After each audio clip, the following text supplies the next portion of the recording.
Okay. Well, hello, everyone. My name is Kate Evans. I'm the director of Duke Law School's new Immigrant Rights Clinic. I'm delighted to welcome you to today's event, which is part of the COVID-19 Advancing Rights and Justice During a Pandemic. This series is co-convened by Columbia Law School's Human Rights Institute, Duke Law's International Human Rights Clinic, Columbia Law School's Center for Gender and Sexuality Law, and Just Security. Today's panel will address how refugees, migrants, and asylum seekers face particular risks due to COVID-19 and its responses. With the spread of the pandemic, countries and service providers must grapple with the increasingly urgent need to provide adequate healthcare, sanitation, water, and housing for immigrants. At the same time, we are seeing governments such as the United States and many others use this crisis as an opportunity to close their borders to migrants and asylum seekers. Today, we'll talk about those international norms, the advocacy efforts underway, the new needs that service providers are requiring, and the particular harms faced by these populations. We're joined today by three leaders in this area. We'll begin with Gillian Triggs, Assistant Secretary General and Assistant High Commissioner for Protection at UNHCR, the United Nations Refugee Agency. Then we have Sana Mustafa, Associate Director of Partnerships and Engagement at Asylum Access and a founding member of the Network for Refugee Voices, who will be followed by Bill Frelick, Director of the Refugee and Migrant Rights Division at Human Rights Watch. Each speaker will provide a presentation for approximately 10 minutes, followed by a moderated question and answer period. If you would like to pose a question for our panelists, please tweet those using hashtag COVID-19Justice, or you can use the Q&A function on Zoom to share questions with our organizers, and we'll do our best to reach these after the presentations. With that, it is my great pleasure to hand the floor over to Assistant Secretary General Triggs. Thank you very much. Well, thank you very much, Kate.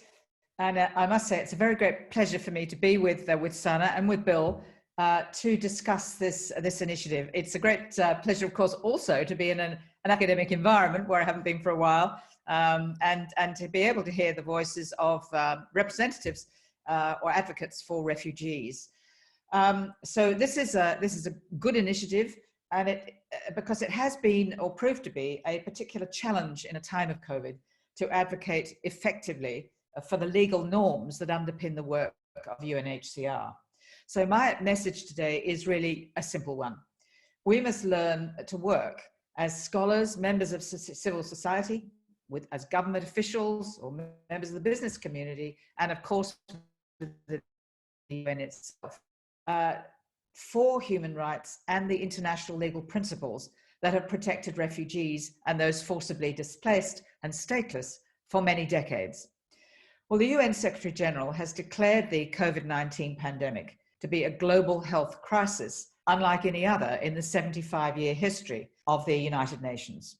The pandemic also creates an international protection crisis, for in the face of COVID-19, we're all vulnerable. It's quite often, or the point is quite often made, that the virus does not discriminate in its victims. This is true, but the impact of the virus is discriminatory, disproportionately affecting the victims, affecting the poorest and the most vulnerable people in the world. Over 71 million asylum seekers and refugees, the internally displaced and stateless, are particularly vulnerable. 3/4 of them live in overcrowded camps and settlements, makeshift shelters or reception centers, very typically in urban areas where they lack access to adequate healthcare and sanitation, social distancing, and hand, if not impossible, many of them. Persecution. In short, we have a health emergency on top of pre-existing crises, prompting the movement of people globally who are in need of protection. As countries battle to protect their populations and economies, fundamental norms of refugee law and human rights law are at risk. It's ironic, of course, that as we enter with the Refugee Convention, the 70th anniversary of that convention, signed, of course, in 1951, the legal norms that underpin our mandate have been challenged when many millions of those in need of international protection are at levels. But I'm also reminded of when I UNHCR towards the end of last year, and it was a time of great optimism. The Global Compact had been accepted by the international community with some core that have been so important. Global solidarity, but particularly the sharing of the burden and responsibility for all those in need of international protection. And a year later, just after I started, we had the Global Refugee Forum, at which states, civil society, the business community made over 1,400 pledges and commitments to implement that compact. Who could possibly have imagined that the principles and the commitments made in relation to the compact would be challenged so profoundly and so quickly by the global pandemic? And who could have imagined that we'd learn why international responsibility and burden sharing will prove to be so important to our global survival? So what are the legal principles that I'm talking about and that I think are at risk? Well, one of the most potent threats to the right to seek and enjoy asylum is presented at the border of a state. UNHCR, through its 400 or so field offices, through our bureaus in many parts of the world, we know that 167 countries have fully or partially closed their borders to contain the spread of the virus. And 57 states make no exception whatever for access to asylum seekers. And with these border closures and the denial of entry comes the restriction of access to asylum procedures to be able to make your claim as a refugee, the disproportionate use of administrative detention, so-called, and the denial of access to critical protection services. There are many elements that are of concern: port closures and refusals of disembarkation. We've seen it in the Mediterranean, of course, over a number of years, and very recently, just in the last few days, in the Andaman Sea, where 400 Rohingya approximately seeking asylum were denied access to a port in Malaysia, and we found that more than 30 people have died of starvation and dehydration. Well, it's long been recognized that asylum seekers have a right to seek protection at these borders. They may not be returned directly or indirectly to a country of persecution or danger. That principle of non-refoulement is one of the most widely accepted norms of customary law, customary international law, and the 51 Refugee Convention and other instruments. In addition to these problems, we've seen now the genuine risk of refoulement, including the phenomenon of chain refoulement in Central North America, and I think Sana is going to speak about that, with more than 10,000 people expelled from the United States to countries in North of Central America, along with a rather uncoordinated policy in Mexico to decongest detention centers. We also have the legal phenomenon of the resort to externalization of legal responsibilities to third countries, often poor countries with non-existent asylum procedures and fragile health systems. So we are seeing countries knowingly violating the principle of non-refoulement through deportations and forced returns. And this has led to an unprecedented situation at UNHCR, because we've now been forced temporarily to suspend our resettlement program. And as many of you will know, resettlement is what we do. It's what we're known for. It's our brand, if you like. We help countries either directly or through our own programs to identify those who meet the standard of refugee, and we try to resettle through host countries. With the borders closed to planes, we've had to suspend those matters. Well, as a matter of law, how do we respond to these threats? The UN is very clear in saying that, of course, sovereign nations have the right to temporarily close their borders to limit transit, and of course protect their public fundamental responsibility and duty of states. But in order to do so, those measures must be non-discriminatory, necessary, proportionate, and reasonable in all the circumstances.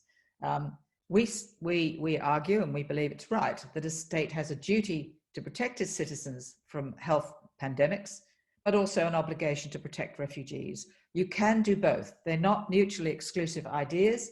And we believe that using quarantine, testing procedures, innovative use of technology, which is happening in a number of states, where face-to-face interviews, for example, is not possible, it is possible through remote interviewing, and case processing of asylum claims is going ahead.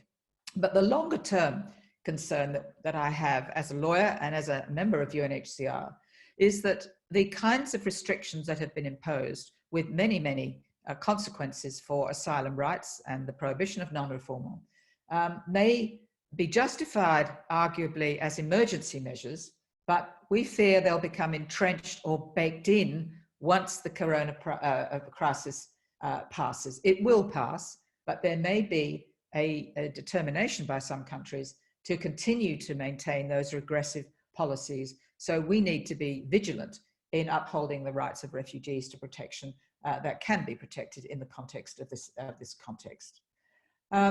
We are, of course, concerned that the virus will hit with the greatest severity those communities that are marginalized and poor.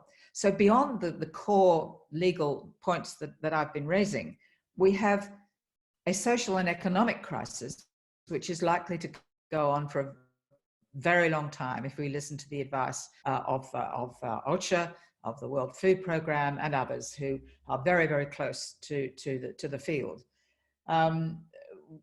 We have, of course, growing evidence of the social and economic impacts on the communities at large. And as the High Commissioner for Refugees has said many times, this is not essentially a refugee crisis.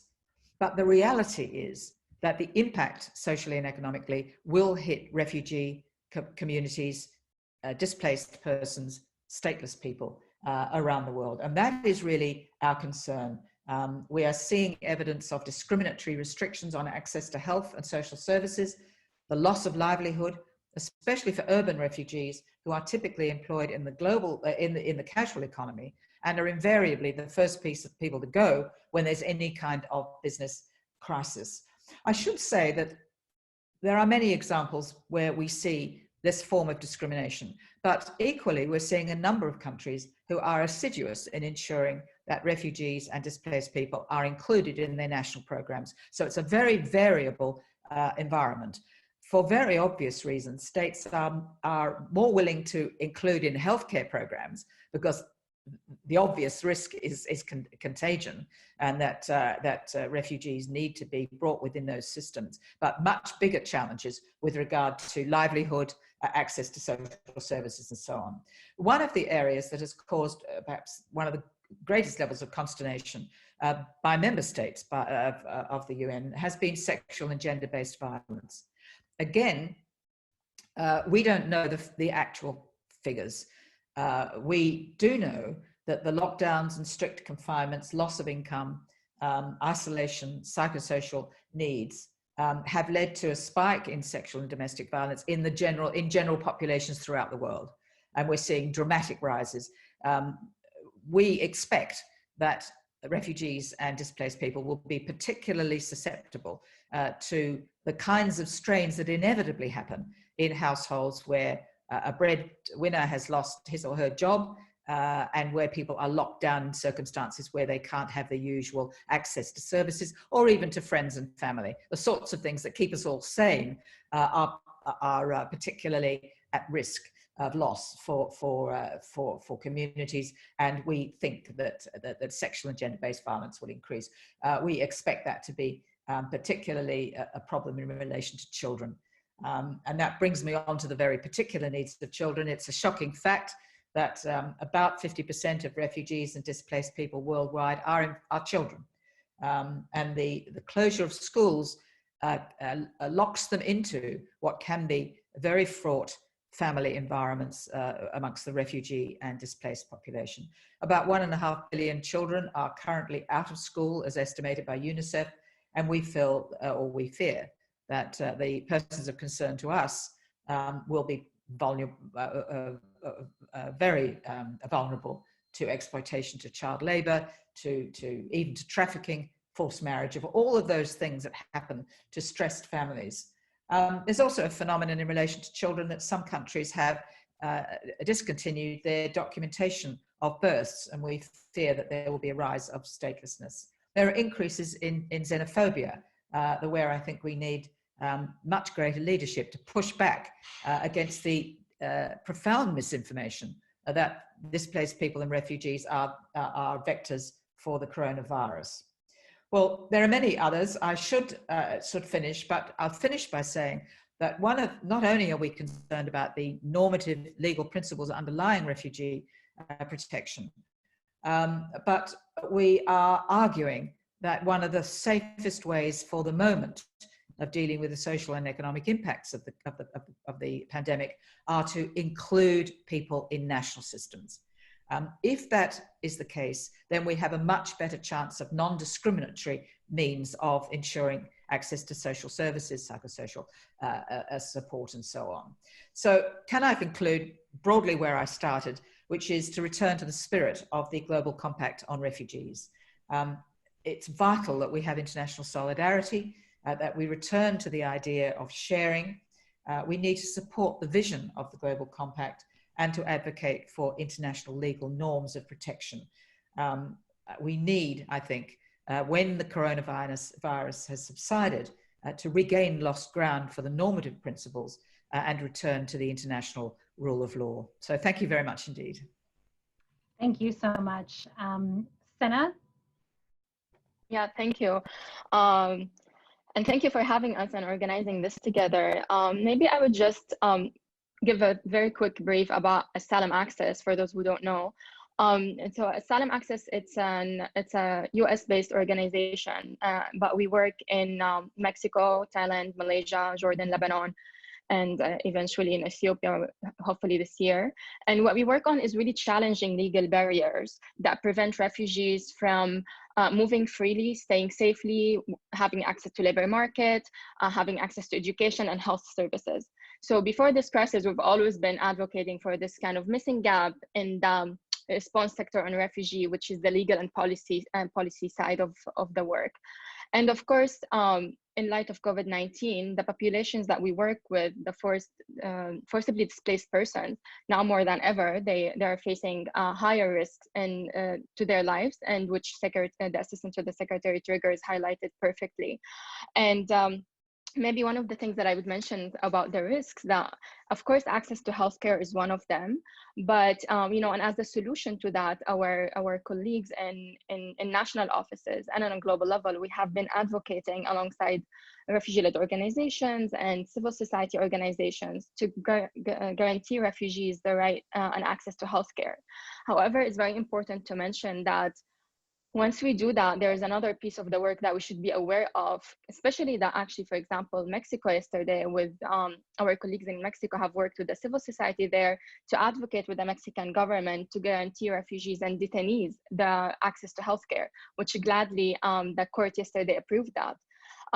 The important piece, I think, and questions that for all of us to think about, which we as Asylum Access also have been working on, is the risks that come after having access to healthcare. I mean, first, the financial barrier. Having access to healthcare doesn't mean it's for free in all countries where refugees reside. So there's still the economic barrier. And the second one is the discrimination that potentially refugees could experience actually while having access to healthcare, because they don't have legal documentations and they're more vulnerable. And so we need to also ensure that this access to healthcare is safe and it's economically supported.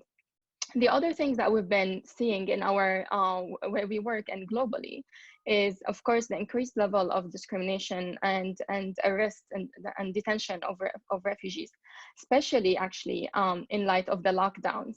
Like, for example, our colleagues in Malaysia have set up recently a bail fund, actually, for refugees who have been detained for breaking the movement control order, you know, or not wearing the personal protective equipment, and that, you know, and then asked for legal documentation. So in actually all cases in our clients, we have noticed that they were traveling or moving, breaking this movement control order for basic critical reasons.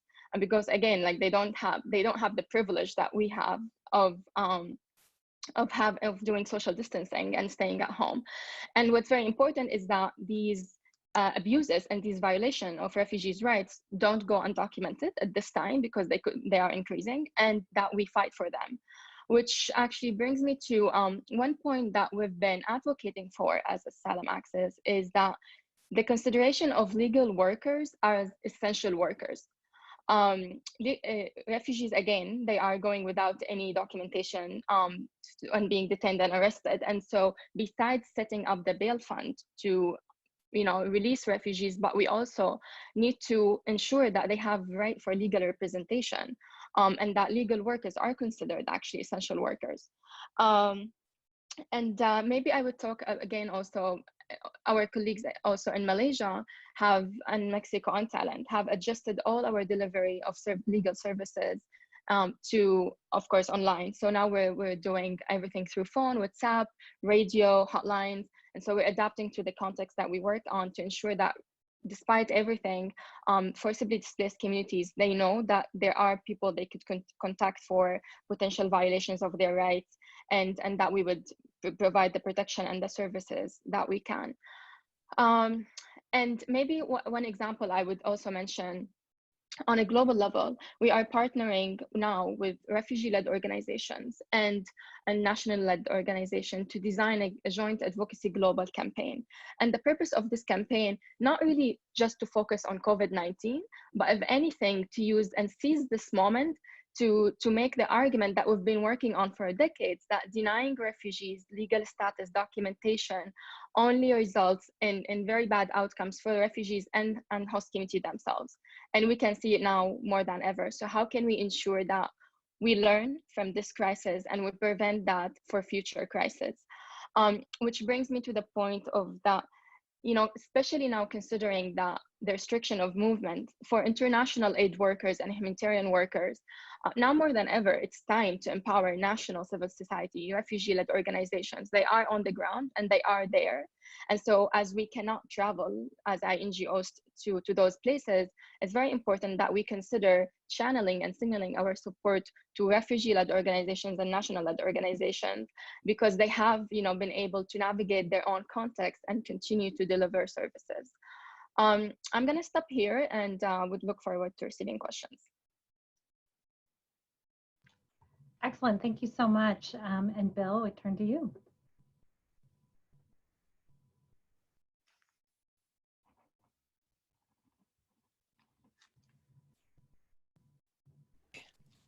Unmuted? Great, thank you. All right. Well, good. I want to pick up on the comments that I fully agree with from both of the previous speakers, and try not to be redundant with them.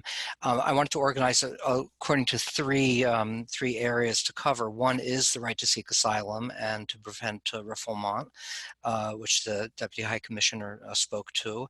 Also, the second area is to really look at confinement of refugees and migrants, either in detention centers, refugee camps, and similar types of confinement and the conditions of confinement.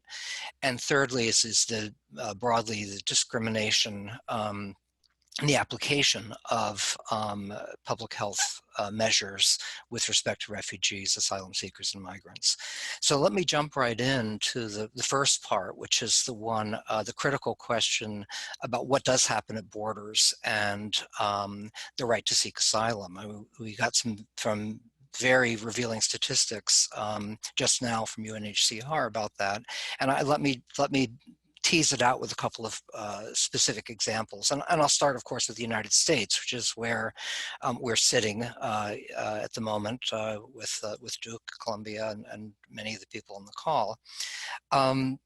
What on March 20th, the order that came from the Centers for Disease Control and implemented by Department of Homeland Security was basically a restriction on travel across the southern border, actually the northern border as well. But it wasn't a full restriction, and even the announcement yesterday of this restricting immigration is not going to be a complete restriction. There will be exceptions for essential travel, and this, often involves business travel. It involves citizens, of course, returning to the United States. And what we're simply arguing is that people that are seeking asylum, people that are fleeing persecution, people that are fleeing threats to their lives, freedom, their physical integrity, are essential travelers. This should be considered as essential travel. And the CDC order doesn't mention asylum at all. It just ignores it completely. It just talks about irregular border crossers.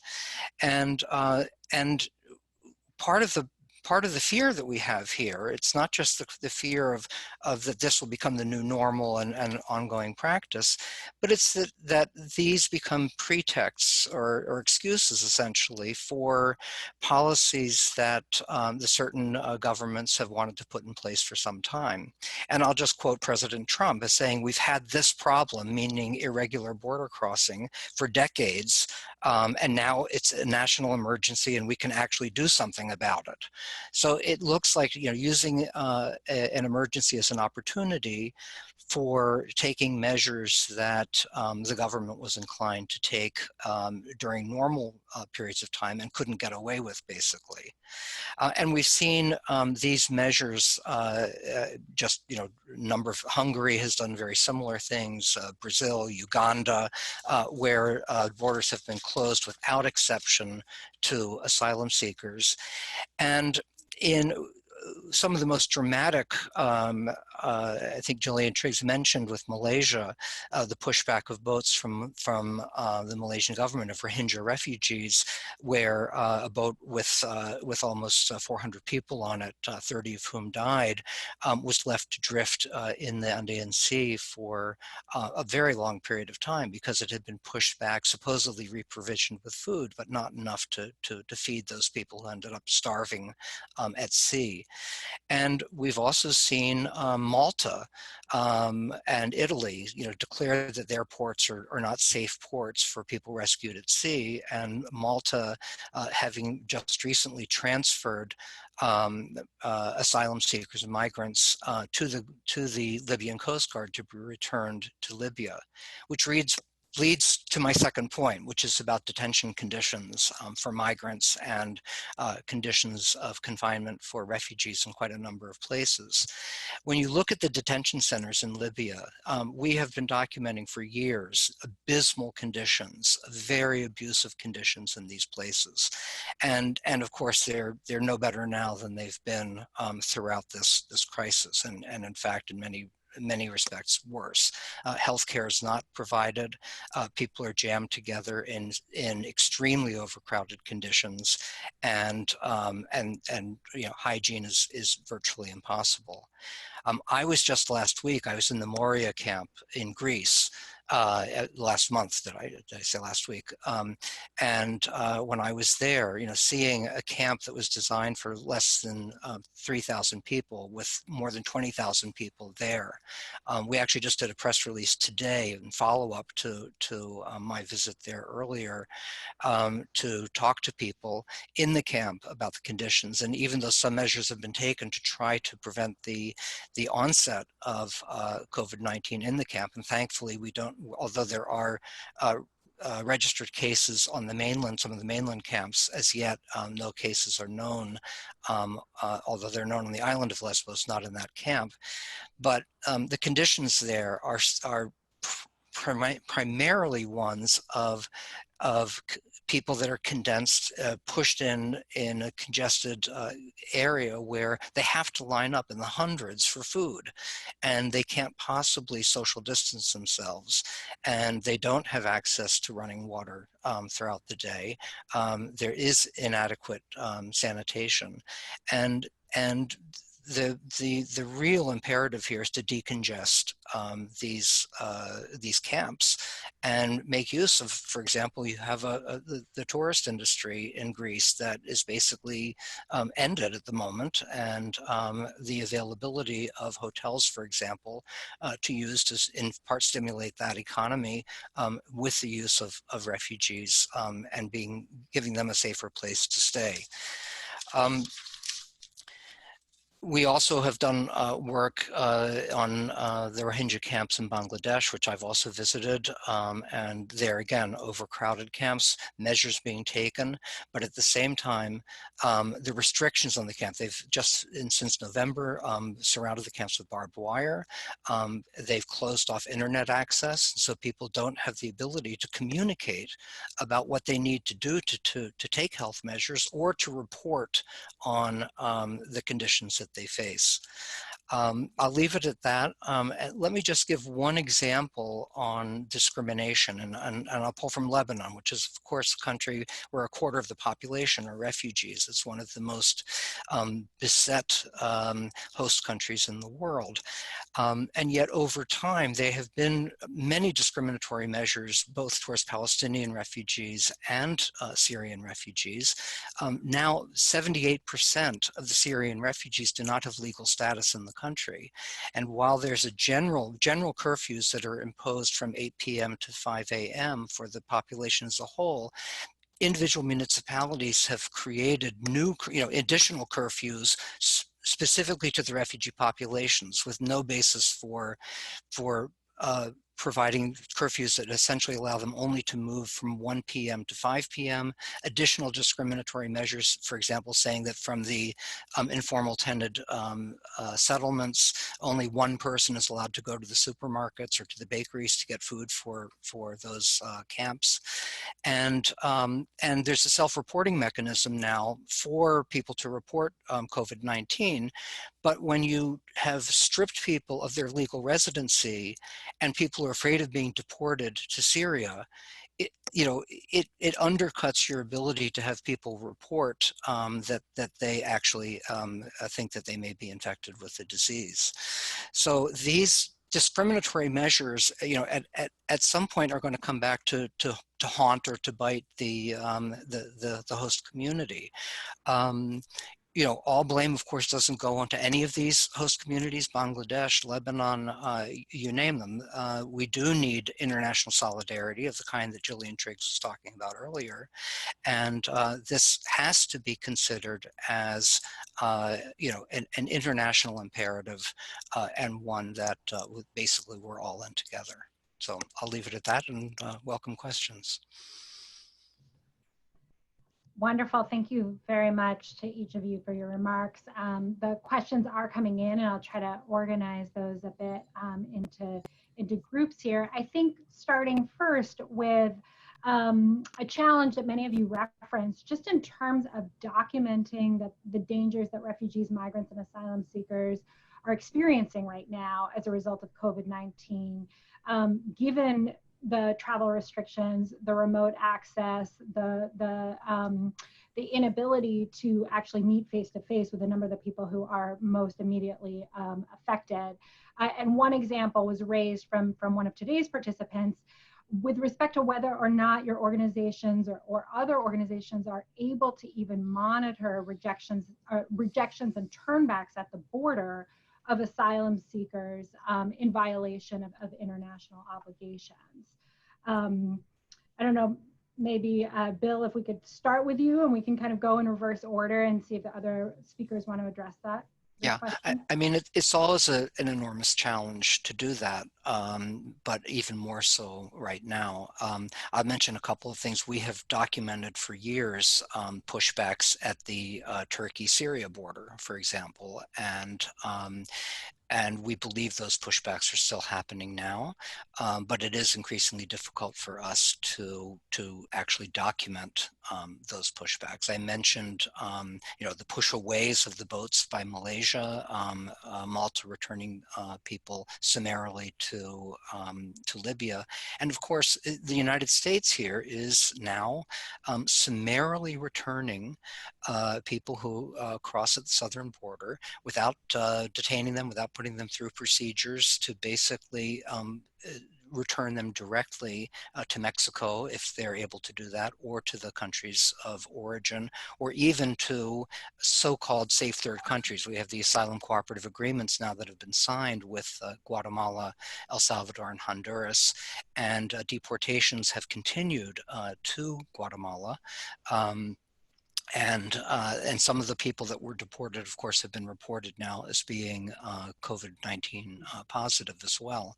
But basically, the approach that's been taken has been to strip these fundamental principles that have been in place for decades to assess claims before sending people back. And when you have the United States doing this summarily, that I think becomes an invitation, of course, to other countries that have far less capacity to be able to do what we can manage to do, which is to examine asylum claims while at the same time protecting the host community from the spread of disease. And you can isolate people, you can quarantine them. It has to be proportional, it has to be reasonable, it has to be based on, you know, the science and not on some xenophobic fear. But these are measures that can be taken and need to be taken because, as I said at the outset, this actually is essential travel, and it is something for which international law has long recognized an exception to the general principles that countries can determine, you know, who they want to immigrate into their country.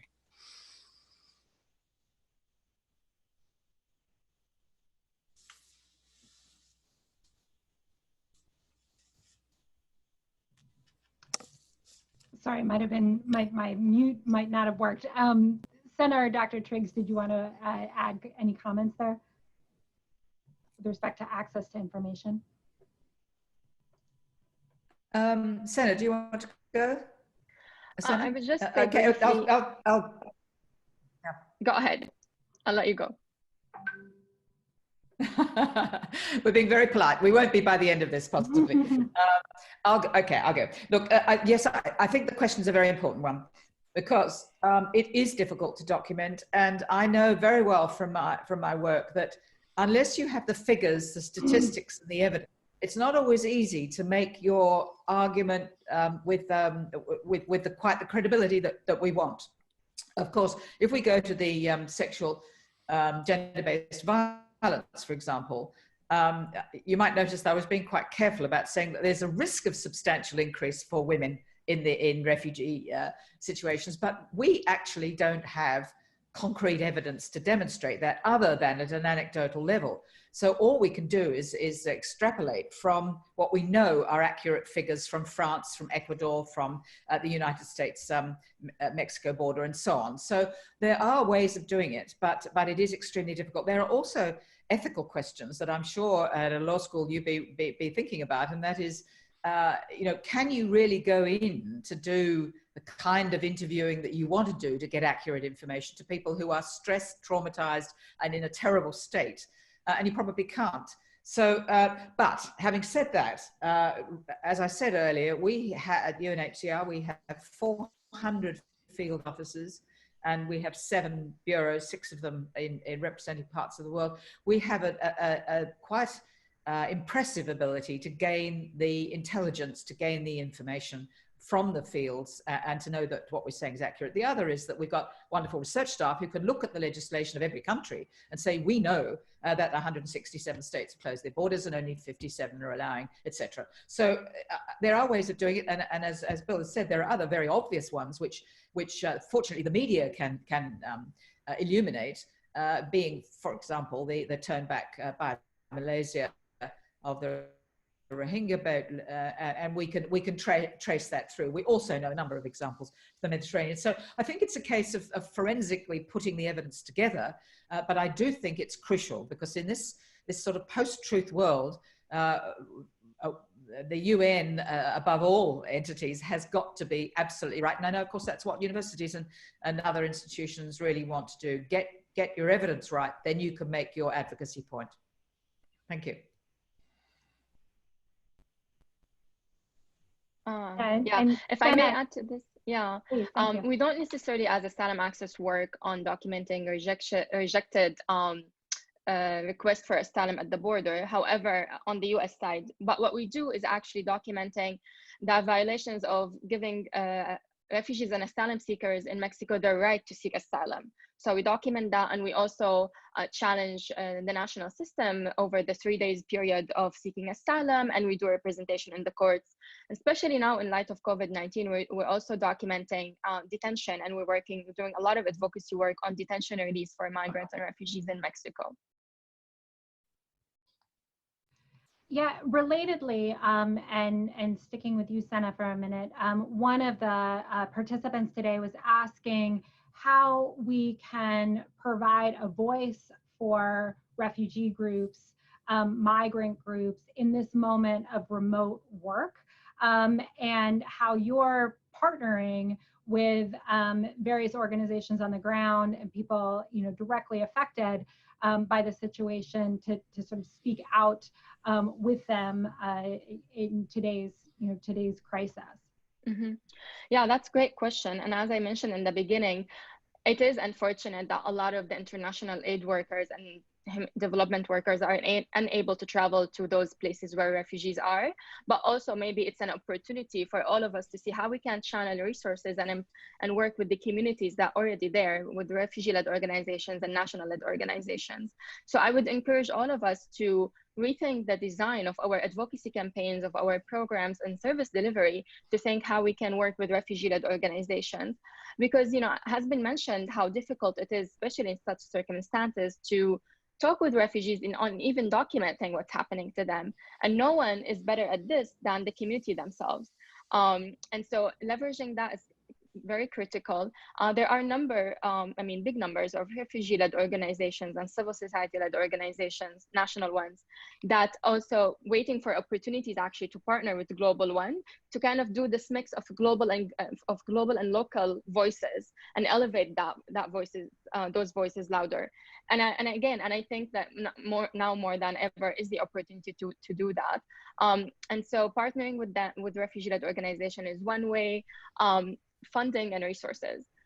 There's that one of the issues that might be hard to partner with refugee-led organizations is that they don't have the capacity. And they don't have the capacity because of the restriction of access, the systematic restriction of access and limited access to funds that they have been experiencing for decades. And so there is that kind of problem of that. Even if we want to work with them, very few are very well established that you could work with. So maybe that's also another opportunity to think of how we can fund and empower refugee-led organizations. And I always just say it's not really rocket science. What it takes having a conversation where both partners, are aware of where they stand and that kind of, the privileges and where they come from, and acknowledging that and really having an honest conversation of how we can work together and empower each other. Dr. Triggs or Mr. Frelick, did you want to add anything here in terms of how to partner with refugee organizations themselves in the midst of some of the restrictions we're all facing and in the normal ways in which we do our work?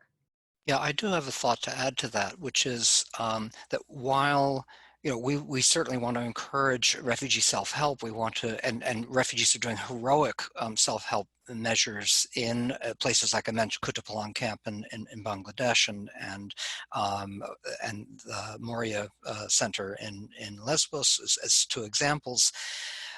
But I think we also need to recognize that they don't have the tools to be able to protect themselves here. And so, when people are forced together, when in the case of Bangladesh, they are denied access to the means of communication, even when they can't socially distance themselves from each other because of confinement.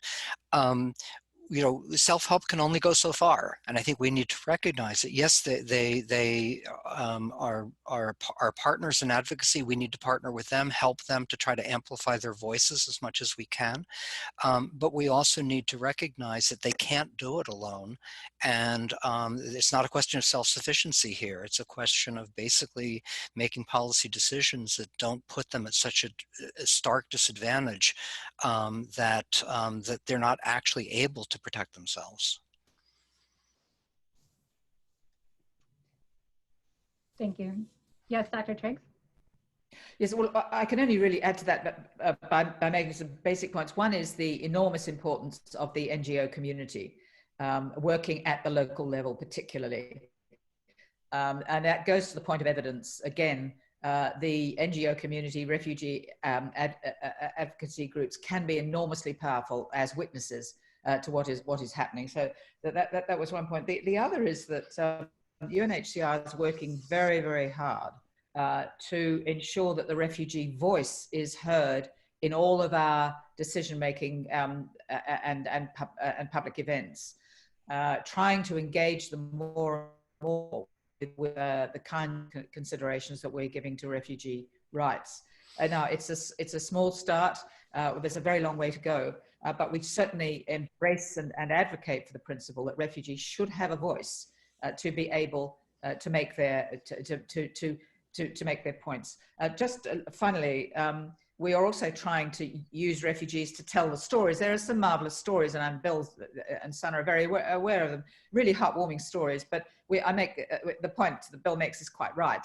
Of course, they can be only very small because the resources are so few. But one that I rather like is that there's a group of journalists in Burkina Faso who've set up their own radio station and are getting out information about the coronavirus and how to deal with it. These are really wonderful stories, and they do turn public views into a positive, but it's limited.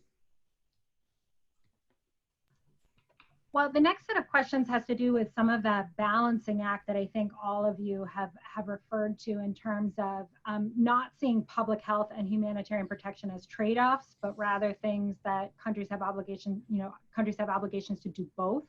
And so in this process of quarantines or remote representation and assessments of refugee claims and travel restrictions, how can countries protect the public health of the individual seeking protection as well as the residents in those countries while meeting their obligations? Are there particular restrictions that are possible while also honoring our obligations internationally?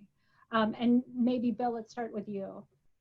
Yeah, I mean, the principles here are the principles of necessity and proportionality that, for example, when you look at something like migration detention, this is an administrative detention. It's not a punishment. And, if people cannot be deported, then the legitimate aim of migration detention evaporates. And so you're left with the question of, what's the basis for holding people that haven't been charged or sentenced to as a penalty, but are being held pending their removal from the country.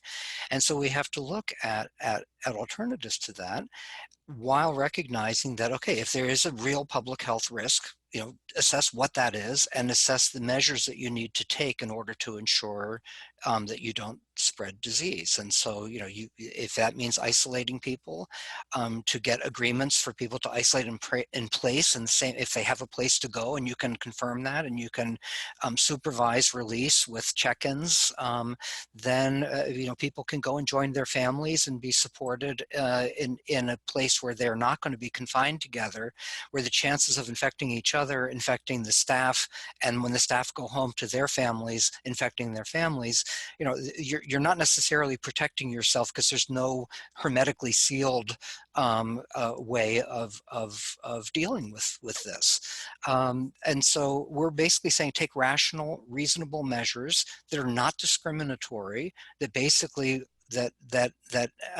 as Gillian said, the disease itself doesn't discriminate. It's the impact of the disease that does discriminate. And we have to look at that and basically say rationally, what is required for public health? And none of us want to risk public health. There should be unanimity on that question.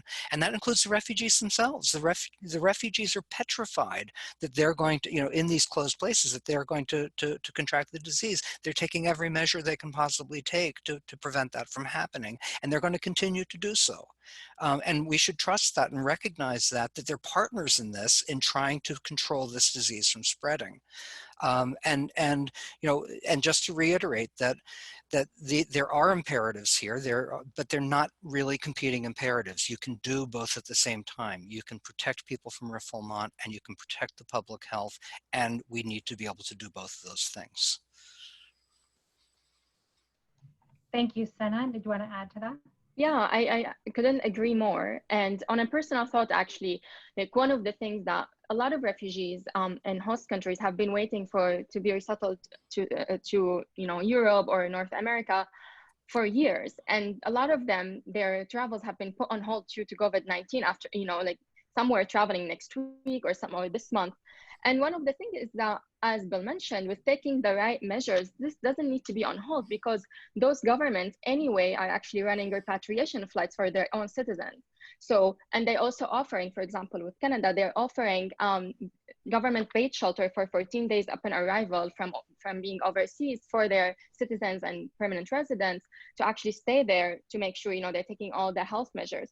And so I don't see if refugees that have made it to the last phase of resettlement, why to hold that back for years versus just like your citizens and PR residents, bring them on with the right, measures, health measures, and there's those, shelters for 14 days. So there is a way that at least even the numbers are very small because we know the most refugees stay in host countries, but for those who had this hope just up there waiting for them, there is a way, I think, to advocate for such policies and measures. Thank you. And then Assistant Secretary General Triggs. Well, I think the main points have been made. I think it's important to keep at the center of our mind that governments are entitled to embark on restrictive policies if they are necessary and proportionate to achieve a legitimate aim of protecting national health. That's the test. But the reality, of course, is very different. And it's very, very hard to argue against that in the public arena. So the job of advocates is to try to explain that it's not a binary issue and that you can both protect public health and give this special right to asylum seekers, which is an absolutely fundamental and well-recognized principle of law. And I think that people can be sympathetic to that, but you do have to look at what quarantine is in place, whether it's possible to do the asylum process with remote processes of interviewing digitally and so on. There are ways of doing it, but it depends on good faith, political will, and a determination to balance these rights. Thank you. I think we have time for sort of a final constellation of questions, and you can take this in a few different directions. A number of today's participants are asking about the long-term negative effects that may flow for some of the government restrictions on migration and humanitarian protection. Of course, in the United States, we're expecting an executive order, if it wasn't announced while we were all here, suspending migration at least at some level for the next 60 days. But a number of scholars and advocates and policymakers have spoken about how COVID-19 both reflects and reinforces deep societal inequities on lots of different spectrums. And so are you seeing a similar dynamic? And so relatedly, do you see opportunities to address some of the more fundamental problems with respect to the rights of refugees, migrants, and asylum seekers through our responses to COVID-19? Can the crisis create an opportunity to address some of the underlying inequities that are being revealed by the pandemic? Assistant Secretary General Triggs, would you mind starting us off there? Thank you. Well, thank you, and that is a terrific question because that's the future, and we should grasp it. I am optimistic. Different once this pandemic subsides. I think we will be looking at things through different eyes. We could achieve some significant changes in the future. As you introduced the subject. What COVID-19 has done is expose the weakness, the inequality across the world, pockets of deep poverty, but also very fragile health systems. Shocking to read that some countries in Africa have 1 or 2 or 3 ventilators for populations of 20, 30 million people. It's absolutely shocking realities of what, and we're of course giving a lot of consideration to that because we don't know where this next phase of COVID is going to come out, and the risk of spreading in a camp is too horrible to really think about, but we have to think about it. But yes, I think that once this is over, of course, it's wonderful to have health as a mechanism, because health is something we're all interested in, and everybody is vulnerable to it in one way or another. So I think what it's done is underscore the point about the globalization, about the need for solidarity. So the global health systems will be one of the leverages, if you like, to start saying we have to look at these problems differently. We have to look at social systems differently. I think we're going to make a strong argument for inclusion in national systems. In other words, we can no longer afford to exclude vulnerable and particular groups, obviously displaced people, stateless people and others, people who haven't got documentation, and for people who need to be included in the work environment. So I'm actually quite encouraged by what I can see is the future.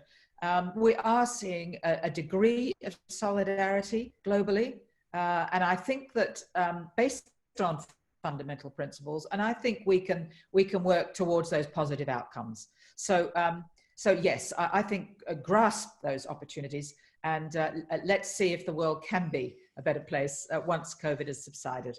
Thank you. Excellent. And Sana, moving to you. Yeah, I couldn't agree more. And maybe I would just reiterate and add that, yeah, this moment, I mean, I personally received a lot of messages from friends and people in my community, kind of finally understanding what we've been living for 9 years as refugees, and understanding the different elements of quarantine and limited restriction on movement and ability to work and access to healthcare that we literally, as a Syrian refugee, have been experiencing for 9 years. And so there is space for solidarity at this moment, because we're all in it together this time, and not only with refugees, again, even those citizens who less enforced situations are also experiencing the impact of COVID-19. And so this is an opportunity to think how we can, for refugees in host countries, how we can include refugees in national systems, especially in healthcare, education. That shouldn't be a privilege. This again should be right, if not for refugees, it's just in the benefit of the society as a whole, to ensure that in future crises, because it's non-avoidable at this point, that at least we as community are more prepared, and we have similar circumstances in facing this together. Thank you, and Bill. Well, as much as I'd like to end the session on an optimistic note, I have to voice some fear here that the inequalities that we're seeing in the world may actually, the gaps between the haves and the have-nots may widen here. The impact not just on health, but on self-sufficiency, employment. I think of children and education. I mean, many education programs for refugees have been suspended as a result of the isolation, and the resiliency, the capacity, here again, the self-help capacity, while we're very impressed with efforts that refugees have made to try to sustain themselves, they're faced with just enormous challenges, and the fear that we talked about back in the Iraq refugee crisis, of trying to avoid a lost generation. Are we going to be looking at lost generation in terms of education for this cohort of refugees worldwide? Trying to find a glimmer here of a silver lining. I'm hopeful that maybe on the detention front, that alternatives to detention, we may be able to look and see, as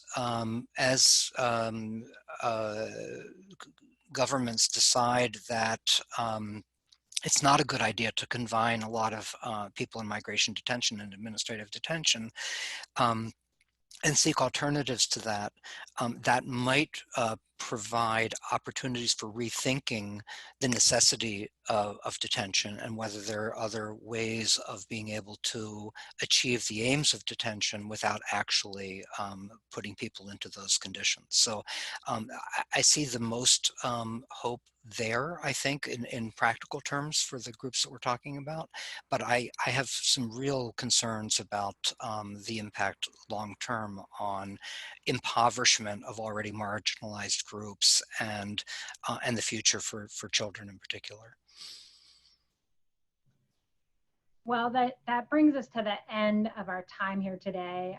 And I want to thank each of you for drawing our attention to some difficult realities and possible responses that would improve the situation for refugees, migrants, and asylum seekers, and what we can all do to call for more appropriate responses today.